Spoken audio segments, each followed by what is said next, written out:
Rogues in the House by Robert E. Howard. Chapter 1.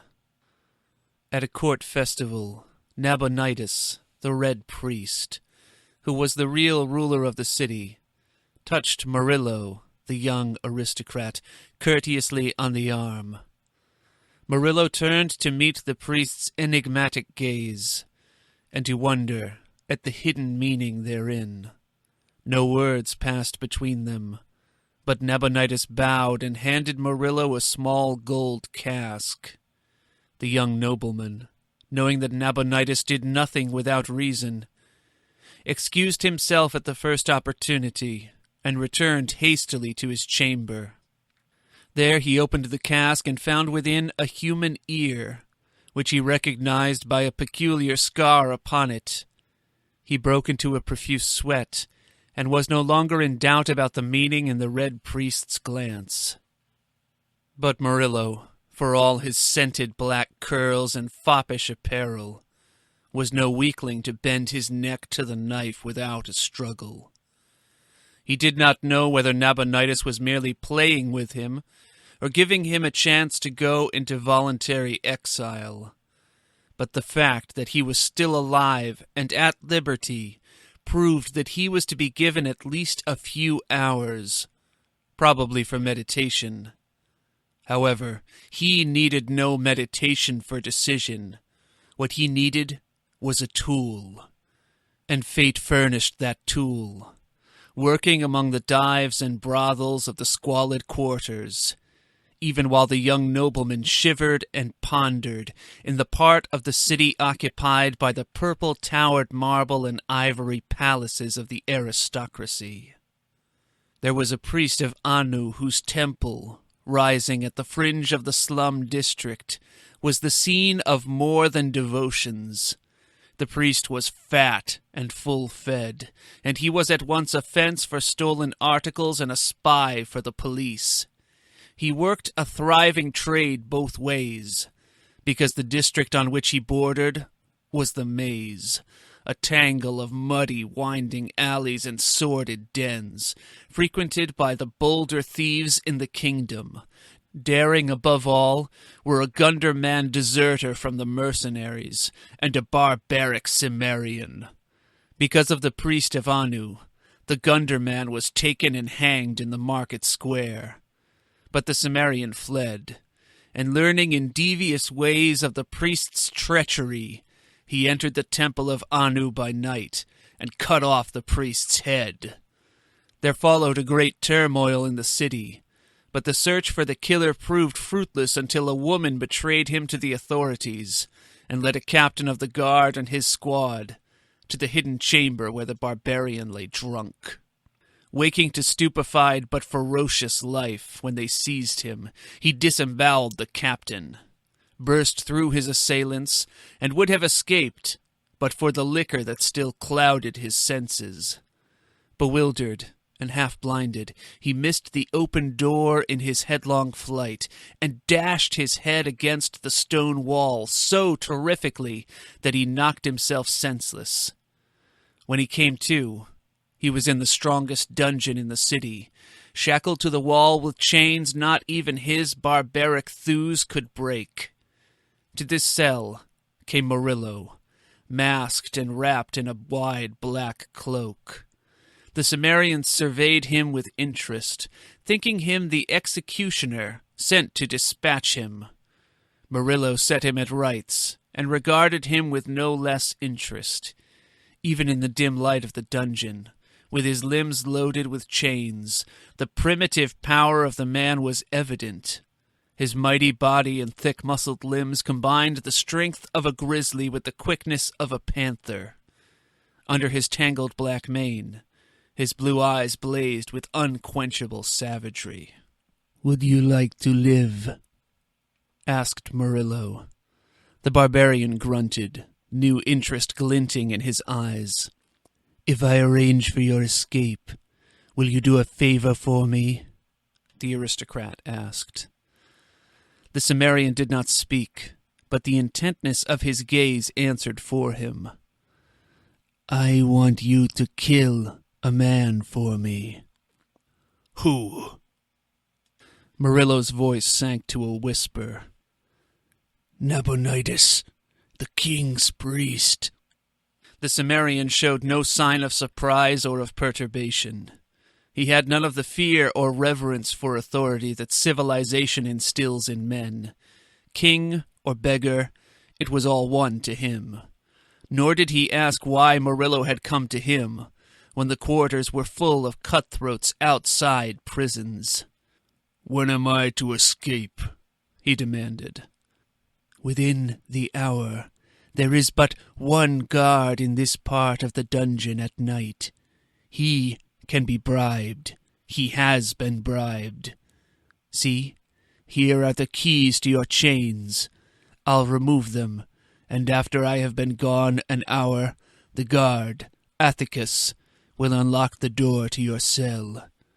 You will bind him with strips torn from your tunic, so when he is found, the authorities will think you were rescued from the outside, and will not suspect him.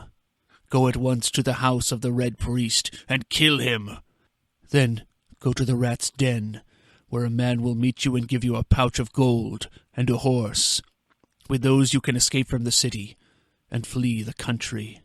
"Take off these cursed chains now," demanded the Cimmerian, "and have the guard bring me food. By Crom, I have lived on mouldy bread and water for a whole day, and I am nigh to famishing." "It shall be done, but remember, you are not to escape until I have had time to reach my home." Freed of his chains, the barbarian stood up and stretched his heavy arms, enormous in the gloom of the dungeon. Murillo again felt that if any man in the world could accomplish the task he had set, this Cimmerian could. With a few repeated instructions he left the prison, first directing Athicus to take a platter of beef and ale into the prisoner. He knew he could trust the guard, not only because of the money he had paid, but also because of certain information he possessed regarding the man. When he returned to his chamber, Murillo was in full control of his fears. Nabonidus would strike through the king. Of that he was certain, and since the royal guardsmen were not knocking at his door, it was certain that the priest had said nothing to the king, so far. Tomorrow he would speak, beyond a doubt, if he lived to see tomorrow. Murillo believed the Cimmerian would keep faith with him. Whether the man would be able to carry out his purpose remained to be seen. Men had attempted to assassinate the Red Priest before, and they had died in hideous and nameless ways. But they had been products of the cities of men, lacking the wolfish instincts of the barbarian.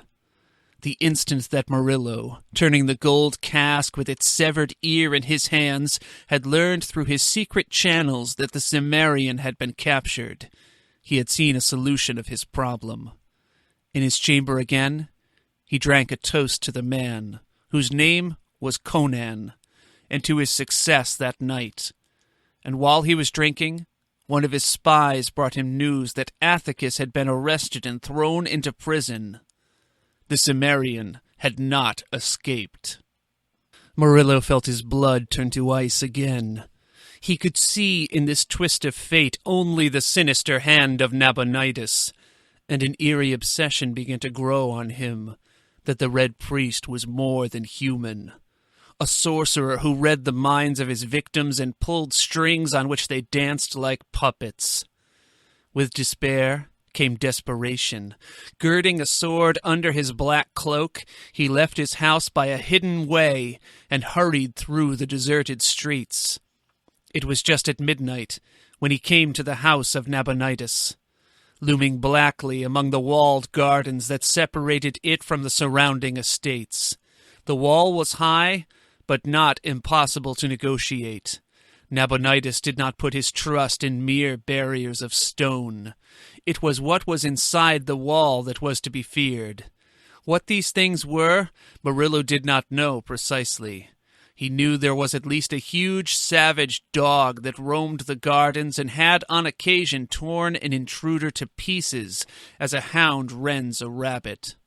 What else there might be, he did not care to conjecture. Men who had been allowed to enter the house on brief, legitimate business reported that Nabonidus dwelt among rich furnishings, yet simply, attended by a surprisingly small number of servants. Indeed, they mentioned only one as having been visible, a tall, silent man called Joka. Someone else, presumably a slave, had been heard moving about in the recesses of the house, but this person no one had ever seen. The greatest mystery of the mysterious house was Nabonidus himself, whose power of intrigue and grasp on international politics had made him the strongest man in the kingdom. People, chancellor, and king, moved puppet-like on the strings he worked. Murillo scaled the wall and dropped down into the gardens, which were expanses of shadow, darkened by clumps of shrubbery and waving foliage. No light shone in the windows of the house, which loomed so blackly among the trees. The young nobleman stole stealthily yet swiftly through the shrubs. Momentarily he expected to hear the baying of the great dog and see its giant body hurtle through the shadows. He doubted the effectiveness of his sword against such an attack, but he did not hesitate. As well to die beneath the fangs of a beast as of the headsman. He stumbled over something bulky and yielding. Bending close in the dim starlight, he made out a limp shape on the ground. It was the dog that guarded the gardens, and it was dead. Its neck was broken, and it bore what seemed to be the marks of great fangs. Murillo felt that no human being had done this. The beast had met a monster more savage than itself. Murillo glared nervously at the cryptic masses of bush and shrub. Then, with a shrug of his shoulders, he approached the silent house. The first door he tried proved to be unlocked. He entered warily, sword in hand, and found himself in a long, shadowy hallway dimly illuminated by a light that gleamed through the hangings at the other end. Complete silence hung over the whole house. Murillo glided along the hall, and halted to peer through the hangings.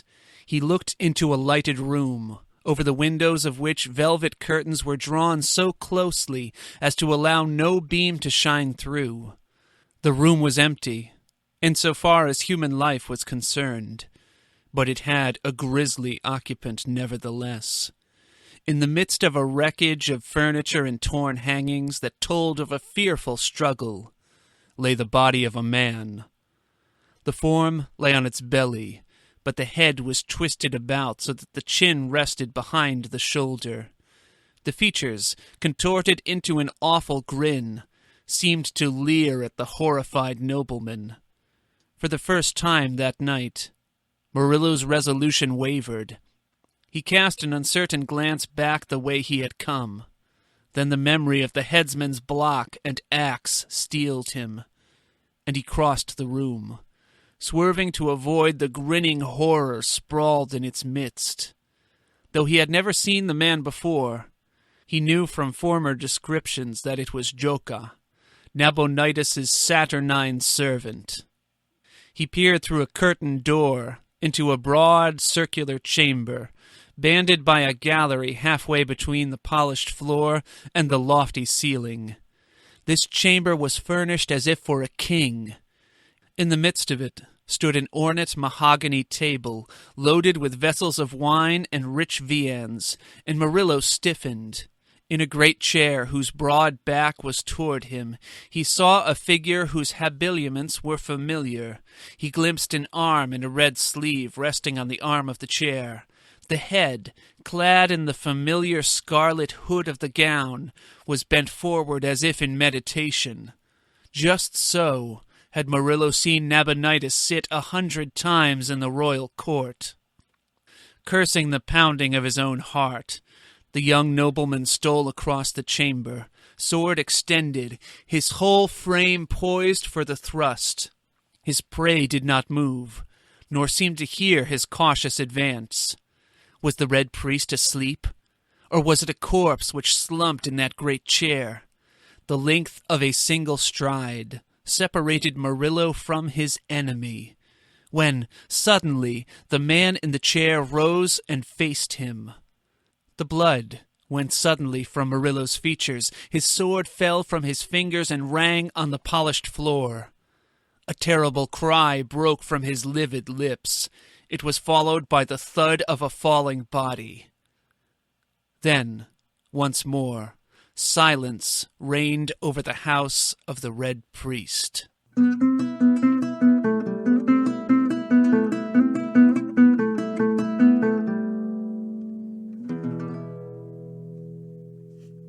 Rogues in the House by Robert E. Howard. Chapter 2.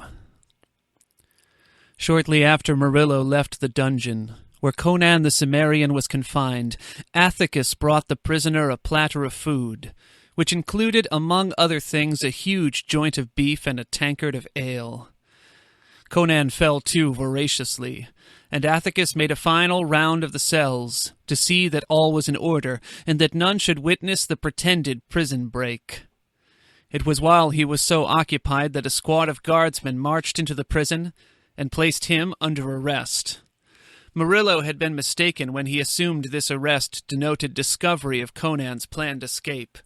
It was another matter. Athicus had become careless in his dealings with the underworld, and one of his past sins had caught up with him. Another jailer took his place, a stolid, dependable creature whom no amount of bribery could have shaken from his duty. He was unimaginative, but he had an exalted idea of the importance of his job. After Athicus had been marched away, to be formally arraigned before a magistrate, this jailer made the rounds of the cells as a matter of routine. As he passed that of Conan, his sense of propriety was shocked and outraged to see the prisoner free of his chains and in the act of gnawing the last shreds of meat from a huge beef bone. The jailer was so upset that he made the mistake of entering the cell alone, without calling guards from the other parts of the prison. It was his first mistake in the line of duty, and his last. Conan brained him with the beef bone, took his poniard and his keys, and made a leisurely departure. As Murillo had said, only one guard was on duty there at night. The Cimmerian passed himself outside the walls by means of the keys he had taken, and presently emerged into the outer air, as free as if Murillo's plan had been successful. In the shadows of the prison walls, Conan paused to decide his next course of action. It occurred to him that since he had escaped through his own actions, he owed nothing to Murillo. Yet it had been the young nobleman who had removed his chains, and had the food sent to him, without either of which his escape would have been impossible. Conan decided that he was indebted to Murillo, and, since he was a man who discharged his obligations eventually, he determined to carry out his promise to the young aristocrat. But first, he had some business of his own to attend to. He discarded his ragged tunic, and moved off through the night naked, but for a loincloth. As he went, he fingered the poniard he had captured, a murderous weapon with a broad, double-edged blade 19 inches long. He slunk along alleys and shadowed plazas until he came to the district which was his destination, the maze. Along its labyrinthian ways he went with the certainty of familiarity. It was indeed a maze of back alleys and enclosed courts and devious ways, of furtive sounds and stenches. There was no paving on the streets. Mud and filth mingled in an unsavory mess. Sewers were unknown. Refuse was dumped into the alleys to form reeking heaps and puddles. Unless a man walked with care, he was likely to lose his footing and plunge waist-deep into nauseous pools. Nor was it uncommon to stumble over a corpse lying with its throat cut or its head knocked in the mud. Honest folks shunned the maze with good reason. Conan reached his destination without being seen, just as one he wished fervently to meet was leaving it. As the Cimmerian slunk into the courtyard below, The girl who had sold him to the police was taking leave of her new lover in a chamber one flight up. This young thug, her door closed behind him, groped his way down a creaking flight of stairs, intent on his own meditations, which, like those of most of the denizens of the maze, had to do with the unlawful acquirement of property. Partway down the stairs, he halted suddenly, his hair standing up. A vague bulk crouched in the darkness before him. A pair of eyes blazed like the eyes of a hunting beast. A beast-like snarl was the last thing he heard in life, as the monster lurched against him and a keen blade ripped through his belly. He gave one gasping cry and slumped down limply on the stairway. The barbarian loomed above him for an instant, ghoul-like, his eyes burning in the gloom. He knew the sound was heard, but the people in the maze were careful to attend to their own business. A death cry on darkened stairs was nothing unusual. Later, someone would venture to investigate, but only after a reasonable lapse of time. Conan went up the stairs and halted at a door he knew well of old. It was fastened within, but his blade passed between the door and the jamb and lifted the bar. He stepped inside, closed the door after him, and faced the girl who had betrayed him to the police. The wench was sitting cross-legged in her shift on her unkempt bed. She turned white and stared at him as if at a ghost. She had heard the cry from the stairs, and she saw the red stain on the poniard in his hand. But she was too filled with terror on her own account to waste any time lamenting the evident fate of her lover. She began to beg for her life, almost incoherent with terror. Conan did not reply. He merely stood and glared at her with burning eyes, testing the edge of his poniard with a calloused thumb. At last he crossed the chamber, while she cowered back against the wall, sobbing frantic pleas for mercy. Grasping her yellow locks with no gentle hand, he dragged her off the bed. Thrusting his blade in the sheath, he tucked his squirming captive under his left arm and strode to the window. As in most houses of that type, a ledge encircled each story, caused by the continuance of the window ledges. Conan kicked the window open, stepped out on that narrow band.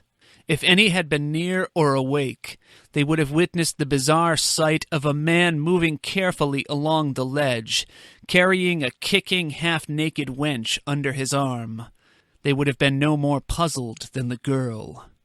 Reaching the spot he sought, Conan halted, gripping the wall with his free hand. Inside the building rose a sudden clamor, showing that the body had at last been discovered. His captive whimpered and twisted, renewing her importunities. Conan glanced down into the muck and slime of the alleys below. He listened briefly to the clamor inside and the pleas of the wench. Then he dropped her, with great accuracy, into a cesspool. He enjoyed her kickings and flounderings and the concentrated venom of her profanity for a few seconds, and even allowed himself a low rumble of laughter. Then he lifted his head, listened to the growing tumult within the building, and decided it was time for him to kill Nabonidus.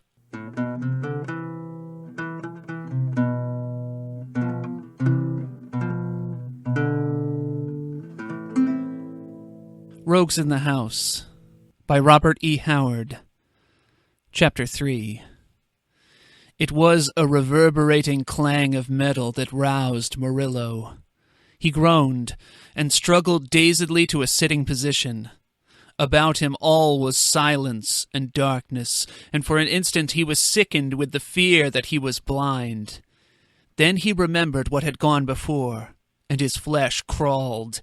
By the sense of touch he found that he was lying on a floor of evenly joined stone slabs. Further groping discovered a wall of the same material. He rose and leaned against it, trying in vain to orient himself. That he was in some sort of a prison seemed certain, but where and how long he was unable to guess. He remembered dimly a clashing noise, and wondered if it had been the great iron door of his dungeon closing on him, or if it betokened the entrance of an executioner. At this thought he shuddered profoundly, and began to feel his way along the wall. Momentarily he expected to encounter the limits of his prison, but after a while he came to the conclusion that he was traveling down a corridor.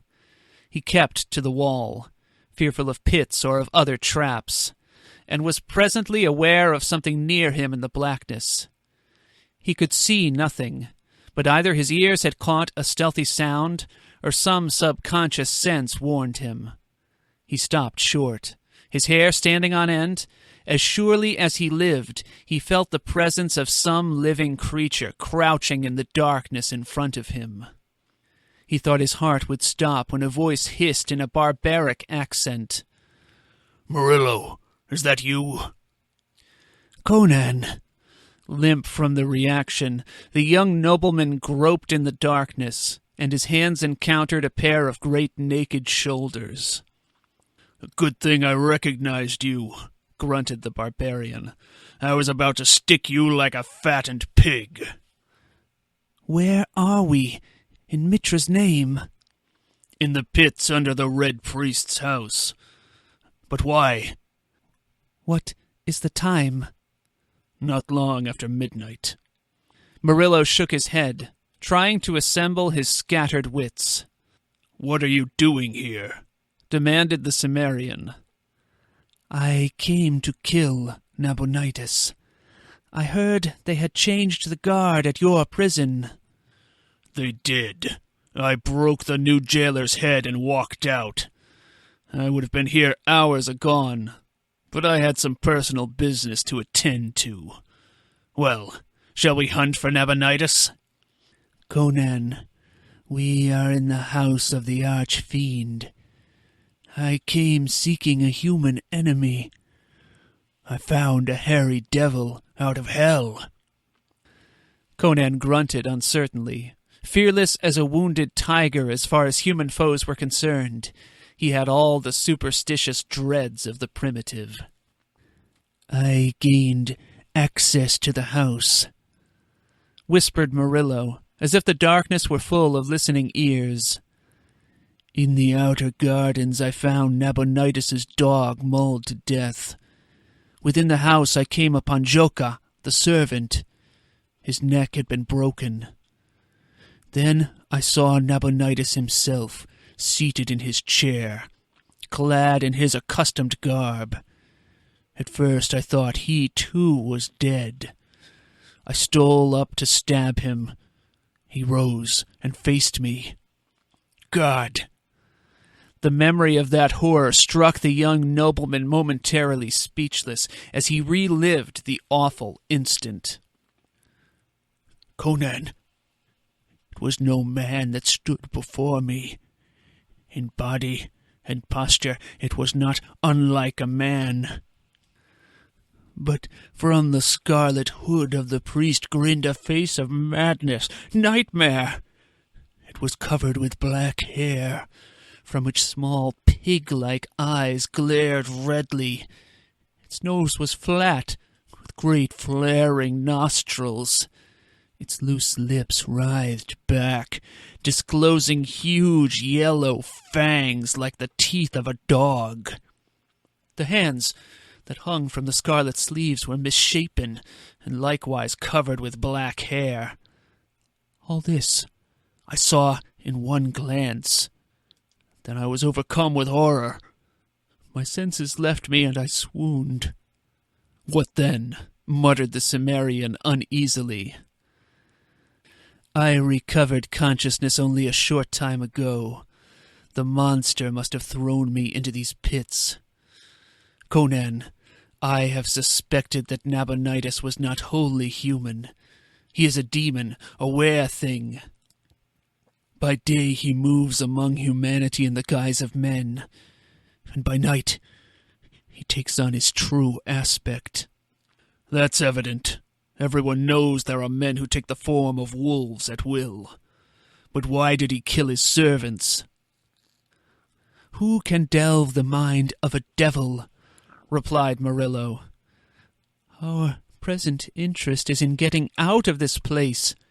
Human weapons cannot harm a wereman. How did you get in here?" "Through the sewer. I reckoned on the gardens being guarded. The sewers connect with a tunnel that lets into these pits. I thought to find some door leading up into the house unbolted." "Then let us escape by the way you came," exclaimed Murillo. "To the devil with it. Once out of this snake den, we'll take our chances with the king's guardsmen and risk a flight from the city. Lead on." "Useless," grunted the Cimmerian. "The way to the sewers is barred. As I entered the tunnel, an iron grill crashed down from the roof. If I had not moved quicker than a flash of lightning, its spearheads would have pinned me to the floor like a worm. When I tried to lift it, it wouldn't move. An elephant couldn't shake it. Nor could anything bigger than a rabbit squirm between the bars." Murillo cursed, an icy hand playing up and down his spine. He might have known Nabonidus would not leave any entrance into his house unguarded. Had Conan not possessed the steel spring quickness of a wild thing, that falling portcullis would have skewered him. Doubtless his walking through the tunnel had sprung some hidden catch that released it from the roof. As it was, both were trapped. "There's but one thing to do," said Murillo, sweating profusely. "That's to search for some other exit. Doubtless they're all set with traps, but we have no other choice." The barbarian grunted agreement, and the companions began groping their way at random down the corridor. Even at that moment, something occurred to Murillo. "How did you recognize me in this blackness?" "I smelled the perfume you put on your hair when you came to my cell. I smelled it again a while ago, when I was crouching in the dark and preparing to rip you open."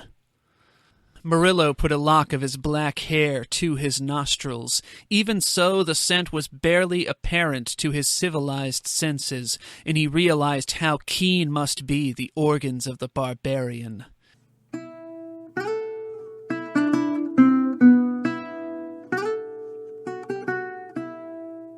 Rogues in the House. Chapter 3, Part 2. Instinctively, his hand went to his scabbard as they groped onward, and he cursed to find it empty.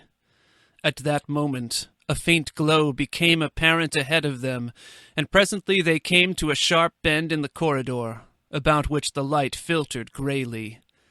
Together, they peered around the corner, and Murillo, leaning against his companion, felt his huge frame stiffen. The young nobleman had also seen it. The body of a man, half naked, lying limply in the corridor beyond the bend, vaguely illumined by a radiance which seemed to emanate from a broad silver disk on the farther wall. A strange familiarity about the recumbent figure, which lay face down, stirred Murillo with inexplicable and monstrous conjectures. Motioning the Cimmerian to follow him, he stole forward, and bent above the body. Overcoming a certain repugnance, he grasped it and turned it on its back. An incredulous oath escaped him. The Cimmerian grunted explosively. "Nabonidus, the Red Priest!" ejaculated Murillo, his brain a dizzy vortex of whirling amazement. "Then who? What?" The priest groaned and stirred. With cat-like quickness Conan bent over him, poniard poised above his heart. Murillo caught his wrist. "Wait. Don't kill him yet." "Why not?" demanded the Cimmerian. "He has cast off his were-guise and sleeps. Will you awaken him to tear us to pieces?" "No. Wait," urged Murillo, trying to collect his half-jumbled wits. "Look, he is not sleeping. See that great blue welt on his shaven temple? He has been knocked senseless. He may have been lying here for hours."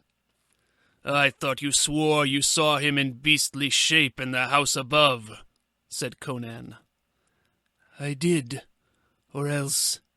He's coming too. Keep back your blade, Conan. There is a mystery here even darker than I thought. I must have words with this priest before we kill him." Nabonidus lifted a hand vaguely to his bruised temple, mumbled, and opened his eyes. For an instant they were blank and empty of intelligence. Then life came back to them with a jerk, and he sat up, staring at the companions. Whatever terrific jolt had temporarily addled his razor-keen brain, it was functioning with its accustomed vigor again. His eyes shot swiftly about him, then came back to rest on Murillo's face. "You honor my house, young sir," he laughed, coolly, glancing at the great figure that loomed behind the young nobleman's shoulders. "You have brought a bravo, I see. Was your sword not sufficient to sever the life of my humble self?" "Enough of this," impatiently returned Murillo. "How long have you lain here?" "A peculiar question to put to a man just recovering consciousness," answered the priest. "I do not know what time it is now, but it lacked an hour or so of midnight when I was set upon." "Then who is it that masquerades in your own gown in the house above?" demanded Murillo. "That will be Thack," answered Nabonidus, ruefully fingering his bruises. "Yes, that will be Thack. And in my own gown, the dog." Conan, who comprehended none of this, stirred restlessly and growled something in his own tongue. Nabonidus glanced at him whimsically. "Your bully's knife yearns for my heart, Murillo. I thought you might be wise enough to take my warning and leave the city." "How was I to know that was to be granted me?" returned Murillo. "At any rate, my interests are here." "You are in good company with that cutthroat," murmured Nabonidus. "I had suspected you for some time. That was why I caused that pallid court secretary to disappear. Before he died, he told me many things, among others the name of the young nobleman who bribed him to filch state secrets, which the nobleman in turn sold to rival powers. Are you not ashamed of yourself, Murillo, you white-handed thief?" "I have no more cause for shame than you vulture-hearted plunderer," answered Murillo promptly. "You exploit a whole kingdom for your personal greed, and under the guise of disinterested statesmanship, you swindle the king, beggar the rich, and oppress the poor, and sacrifice the whole future of the nation for your ruthless ambition. You are no more than a fat hog with his snout in the trough. You are a greater thief than I am. The Cimmerian is the most honest man of the three of us, because he steals and murders openly." "Well, then, we are all rogues together," agreed Nabonidus equably. "And what now? My life?" "When I saw the ear of the secretary that had disappeared, I knew I was doomed. And I believed you would invoke the authority of the king. Was I right?" "Quite so," answered the priest. "A court secretary is easy to do away with, but you are a bit too prominent. I had intended telling the king a jest about you in the morning." "A jest that would have cost me my head," muttered Murillo. "Then the king is unaware of my foreign enterprises." "As of yet," sighed Nabonidus. "And now, since I see your companion has his knife, I fear the jest will never be told." You should know how to get out of these rat dens, said Murillo. Suppose I agree to spare your life. Will you help us to escape? And swear to keep silent about my thievery? When did a priest keep an oath? Complained Conan, comprehending the trend of the conversation. Let me cut his throat. I want to see what color his blood is.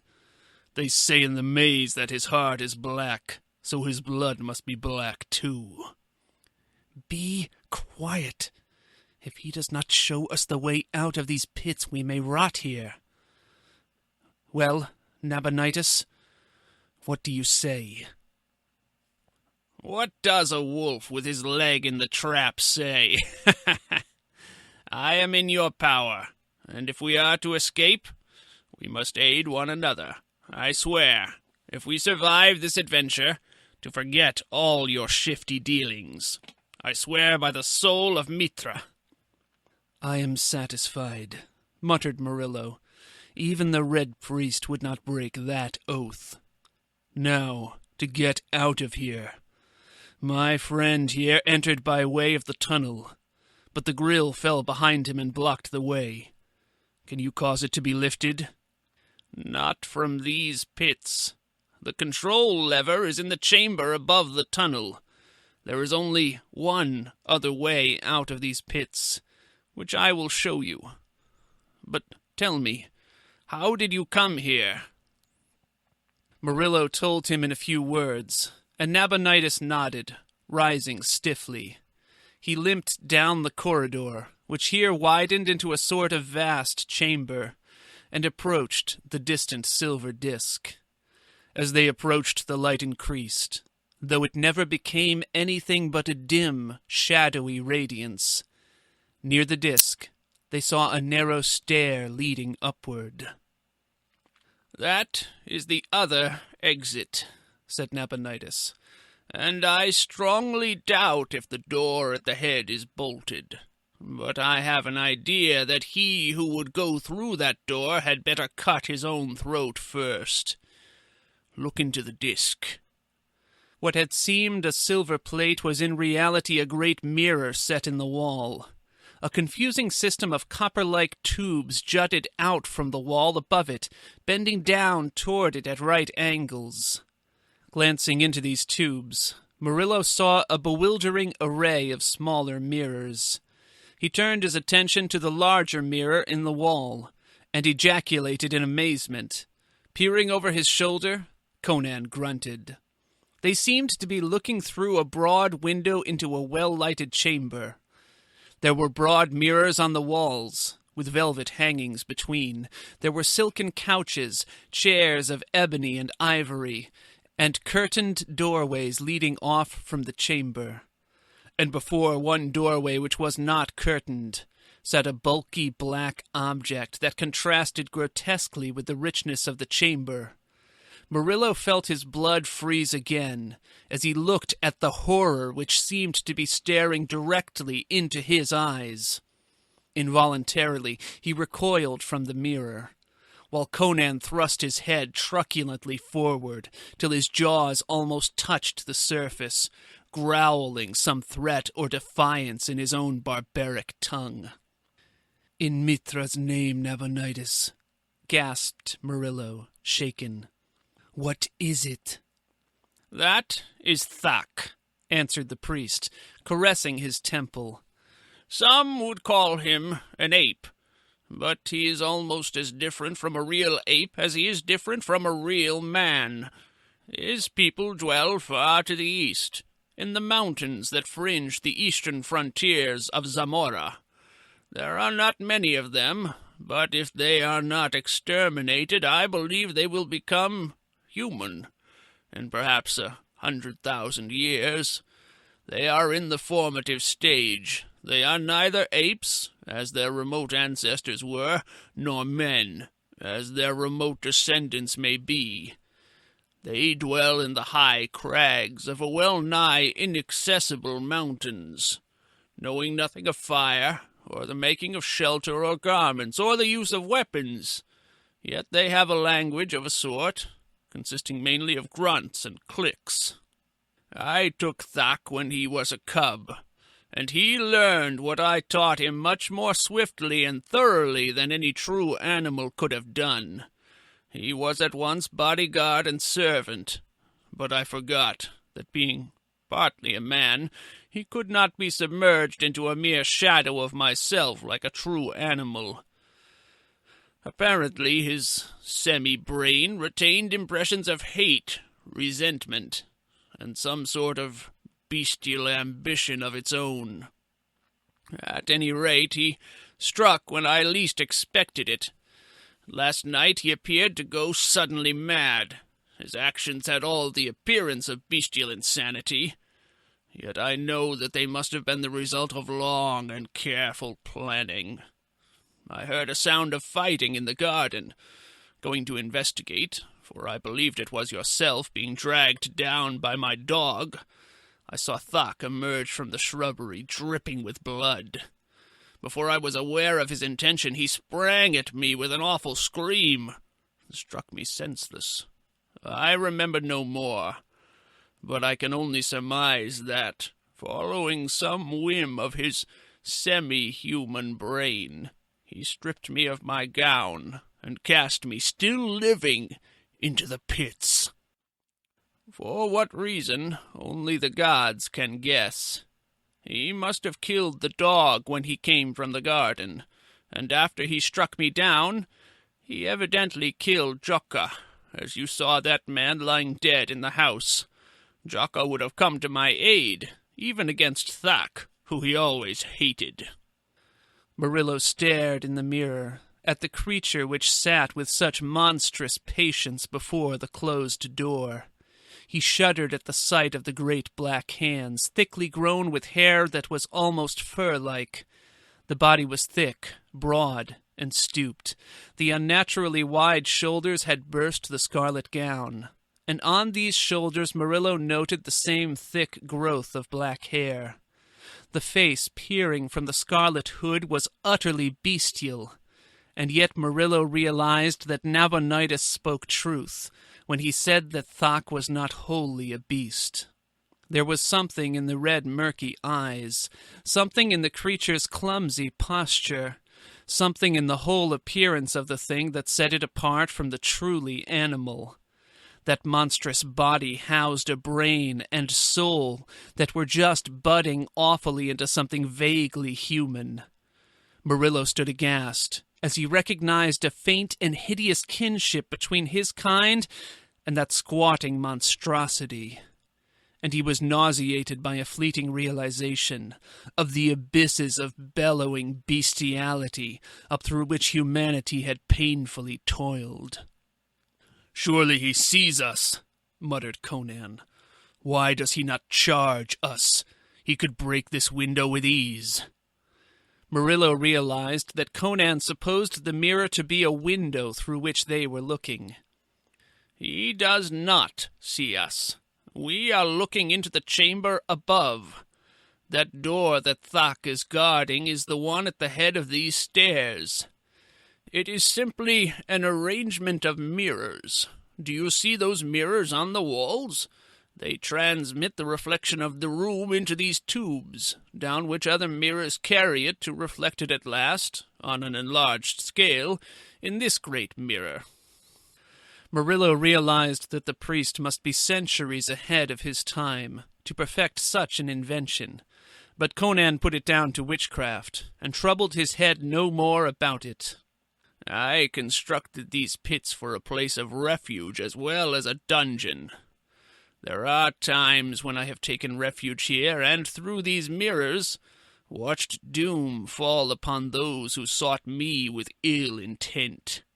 "But why is Thak watching that door?" demanded Murillo.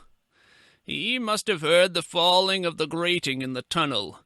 It is connected with bells in the chamber above. He knows someone is in the pits, and he is waiting for him to come up the stairs. Oh, he has learned well the lessons I taught him. He has seen what happened to men who come through that door when I tugged at the rope which hangs on yonder wall. and he waits to mimic me." "And while he waits, what are we to do?" demanded Murillo. "There is naught we can do, except watch him. As long as he is in that chamber, we dare not ascend the stairs. He has the strength of a true gorilla, and could easily tear us all to pieces. But he does not need to exert his muscles.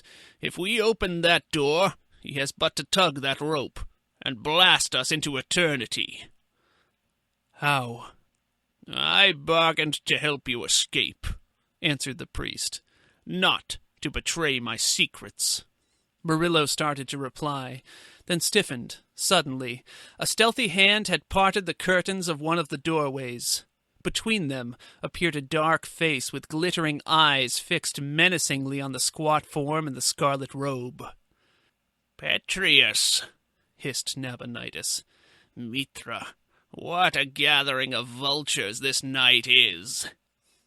The face remained framed between the parted curtains. Over the intruder's shoulder other faces peered, dark, thin faces, alight with sinister eagerness. "What do they do here?" muttered Murillo, unconsciously lowering his voice, although he knew they could not hear him. "Why, what would Petrius and his ardent young nationalists be doing in the house of the Red Priest? Look how eagerly they glare at the figure they think is their arch-enemy. They have fallen into your error. It should be amusing to watch their expressions when they are disillusioned." Murillo did not reply. The whole affair had a distinctly unreal atmosphere. He felt as if he were watching the play of puppets, or as a disembodied ghost himself, impersonally viewing the actions of the living, his presence unseen and unsuspected. He saw Petrius put his finger warningly to his lips, and nod to his fellow conspirators. The young nobleman could not tell if Thok was aware of the intruders. The ape-man's position had not changed, as he sat with his back toward the door through which the men were gliding. "They had the same idea you had," Nabonidus was muttering at his ear. "Only their reasons were patriotic rather than selfish. Easy to gain access to my house, now that the dog is dead. Oh, what a chance to rid myself of their menace once and for all. If I were sitting where Thak sits, a leap to the wall, a tug on that rope." Petrius had placed one foot lightly over the threshold of the chamber. His fellows were at his heels, their daggers glinting dully. Suddenly Thok rose and wheeled toward him. The unexpected horror of his appearance, where they had thought to behold the hated but familiar countenance of Nabonidus, wrought havoc with their nerves as the same spectacle had wrought upon Murillo. With a shriek, Petrius recoiled, carrying his companions backward with him.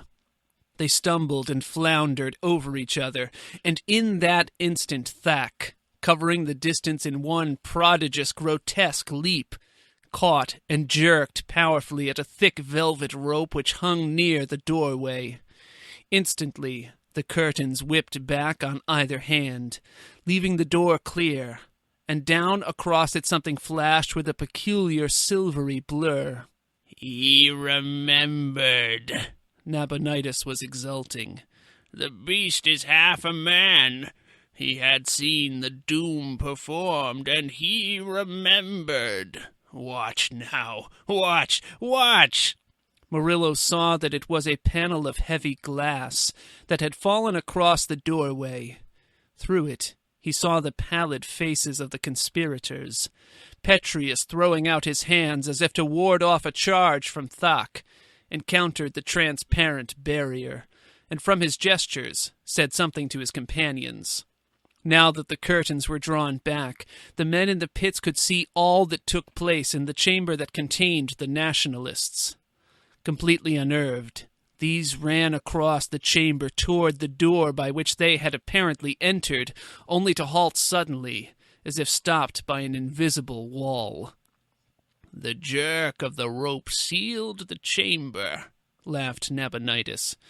"It is simple. The glass panels work in grooves in the doorways. Jerking the rope trips the spring that holds them.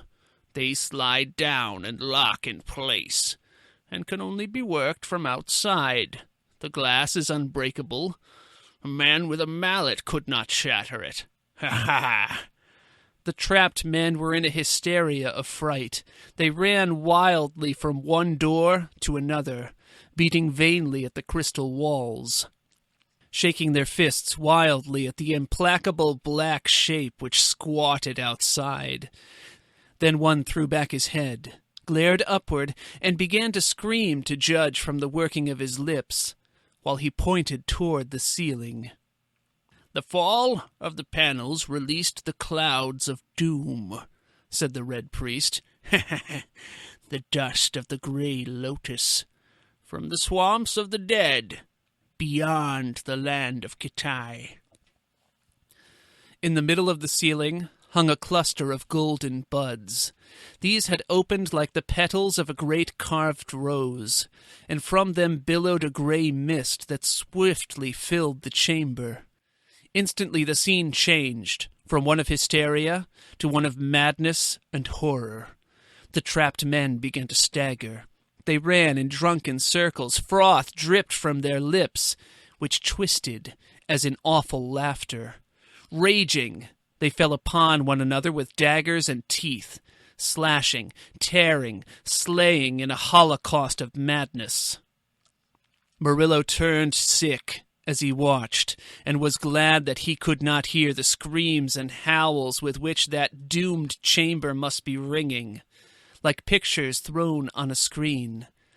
It was silent. Outside the chamber of horror, Thak was leaping up and down in brutish glee, tossing his long, hairy arms on high. At Murillo's shoulder, Nabonidus was laughing like a fiend. "Ah, good stroke, Petrius. That fairly disemboweled him. Ah, now for one of you, my patriotic friend. So, they are all down, and the living tear the flesh of the dead with their slavering teeth." Murillo shuddered. Behind him, the Cimmerian swore softly in his uncouth tongue. Only death was to be seen in the chamber of the grey mist. Torn, gashed, and mangled, the conspirators lay in a red heap, gaping mouths and blood-dabbled faces staring blankly upward through the slowly swirling eddies of grey. Thak, stooping like a giant gnome, approached the wall where the rope hung, and gave it a peculiar sidewise pull. "He is opening the farther door, by Mithra. He is more of a human than even I had guessed. See, the mist swirls out of the chamber and is dissipated. He waits, to be safe. Now he raises the other panel. He is cautious. He knows the doom of the grey lotus, which brings madness and death. By Mithra." Murillo jerked about at the electric quality of the exclamation. "Our one chance," exclaimed Nabonidus. "If he leaves the chamber above for a few minutes, we will risk a dash up those stairs." Suddenly tense, they watched the monster waddle through the doorway and vanish. With the lifting of the glass panel, the curtains had fallen again, hiding the chamber of death. "We must chance it," gasped Nabonidus, and Murillo saw perspiration break out on his face. "Perhaps he will be disposing of the bodies, as he has seen me do. Quick, follow me up the stairs." He ran toward the steps and up them with an agility that amazed Murillo. The young nobleman and the barbarian were close at his heels, and they heard his gusty sigh of relief as he threw open the door at the top of the stairs. They burst into the broad chamber they had seen mirrored below. Thak was nowhere to be seen. "He's in that chamber with the corpses," exclaimed Murillo. Why not trap him there as he trapped them? No, gasped Nabonidus, an unaccustomed pallor tinging his features. We do not know that he is in there. He might emerge before we could reach the trap rope anyway. Follow me into the corridor. I must reach my chamber and obtain weapons which will destroy him. This corridor is the only one opening from this chamber which is not set with a trap of some kind. They followed him swiftly, through an opened doorway opposite the door of the death chamber, and came into a corridor into which various chambers opened. With fumbling haste, Nabonidus began to try the doors on either side. They were locked, as was the door at the other end of the corridor. My God! The red priest leaned against the wall, his skin ashen. The doors are locked, and Thak took my keys from me. We are trapped after all. Murillo stared appalled to see the man in such a state of nerves, and Nabonidus pulled himself together with an effort. The beast has me in a panic. If you had seen him tear men as I have seen, well, Mithra aid us, but we must fight him now with what the gods have given us. Come. He led them back to the curtained doorway and peered into the great chamber in time to see Thak emerge from the opposite doorway. It was apparent that the beast man had suspected something. His small, close-set ears twitched. He glared angrily about him and, approaching the nearest doorway, tore aside the curtains to look behind them. Nabonidus drew back, shaking like a leaf. He gripped Conan's shoulder. Man, do you dare pit your knife against his fangs? The Cimmerian's eyes blazed in answer. Quick, the red priest whispered, thrusting him behind the curtains, close against the wall. As he will find us soon enough, we will draw him to us. As he rushes past you, sink your blade in his back if you can. You, Murillo, show yourself to him and then flee up the corridor. Mithra knows we have no chance with him in hand-to-hand combat, but we are doomed anyway when he finds us.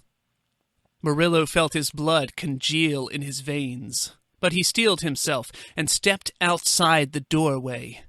Instantly Thak, on the other side of the chamber, wheeled, glared, and charged with a thunderous roar. His scarlet hood had fallen back, revealing his black, misshapen head. His black hands and red robe were splashed with a brighter red. He was like a crimson and black nightmare as he rushed across the chamber, fangs bared, his bowed legs hurtling his enormous body along at a terrifying gait. Murillo turned and ran back into the corridor, and, quick as he was, the shaggy horror was almost at his heels.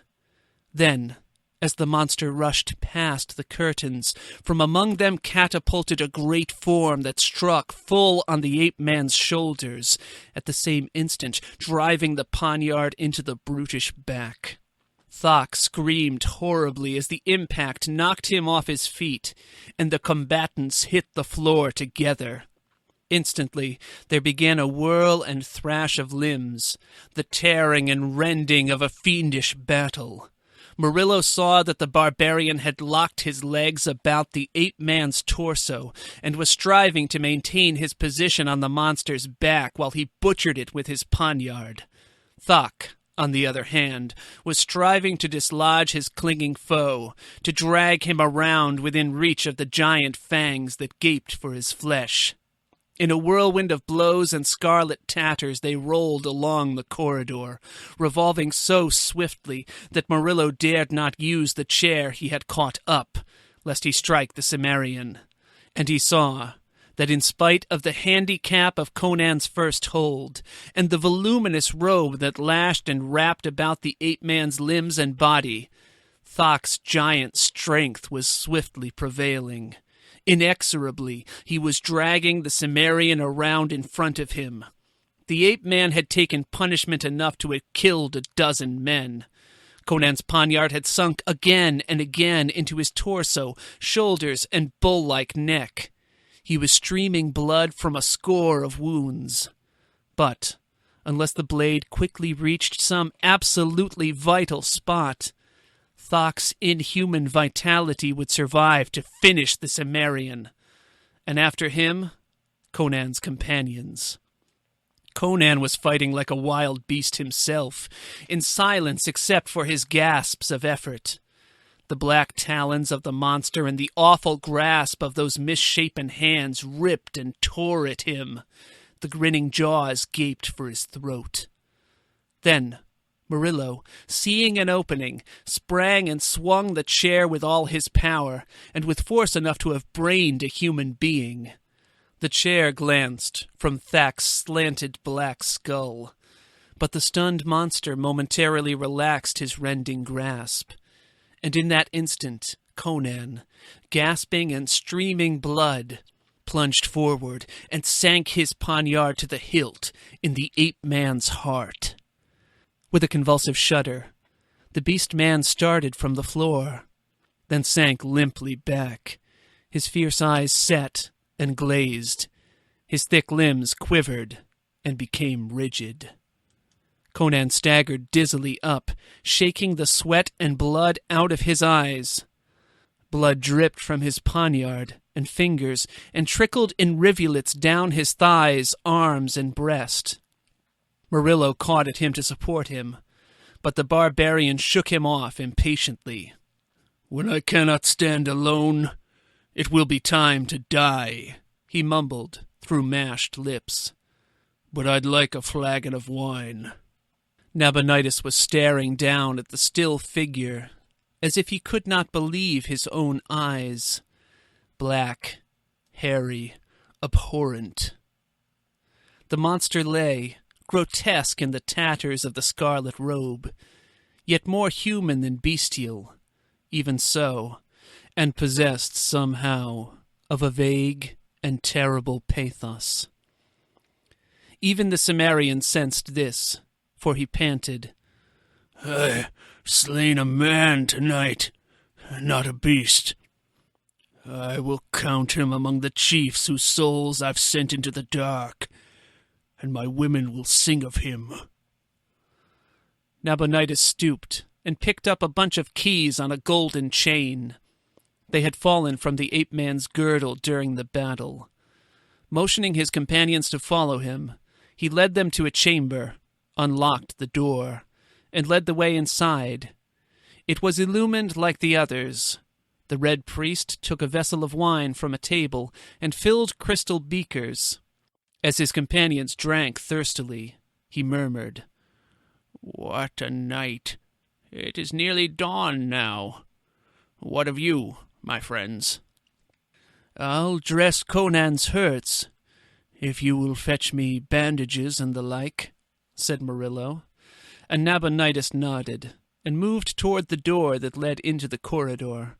Something about his bowed head caused Murillo to watch him sharply. At the door, the red priest wheeled suddenly. His face had undergone a transformation. His eyes gleamed with his old fire. His lips laughed soundlessly. "Rogues together!" His voice rang with its accustomed mockery. "But not fools together. You are the fool, Murillo." "What do you mean?" The young nobleman started forward. "Back!" Nabonidus's voice cracked like a whip. "Another step, and I will blast you." Murillo's blood turned cold as he saw that the red priest's hand grasped a thick velvet rope which hung among the curtains just outside the door. "What treachery is this?" cried Murillo. "You swore." "I swore I would not tell the king a jest concerning you. I did not swear not to take matters into my own hands if I could.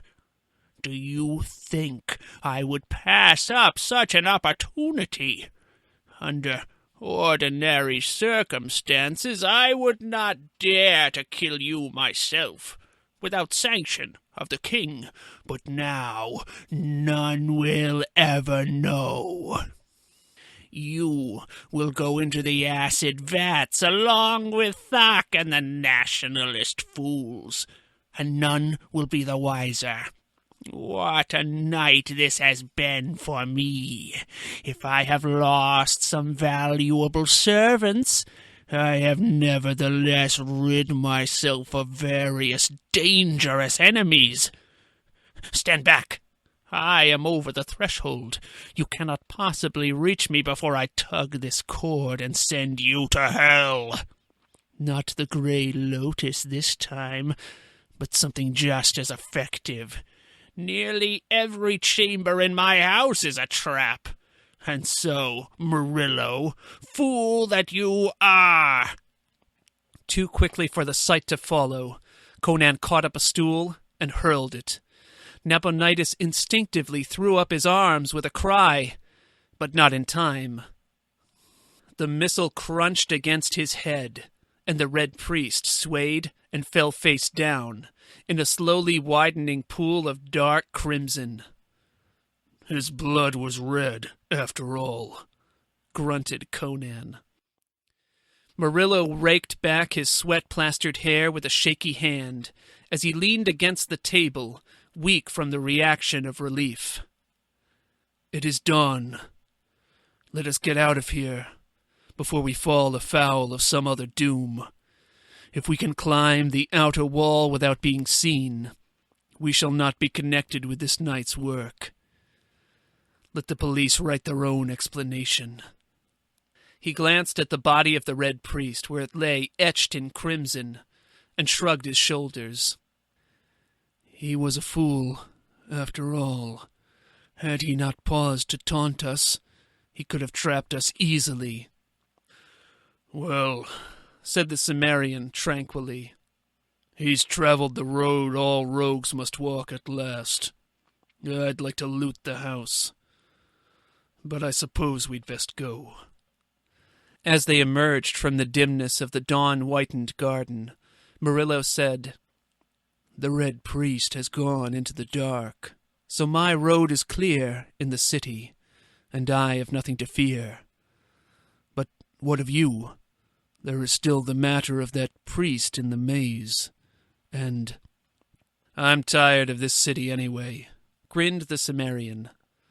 You mentioned a horse waiting at the rat's den. I'm curious to see how fast that horse can carry me into another kingdom. There's many a highway I want to travel before I walk the road Nabonidus walked this night.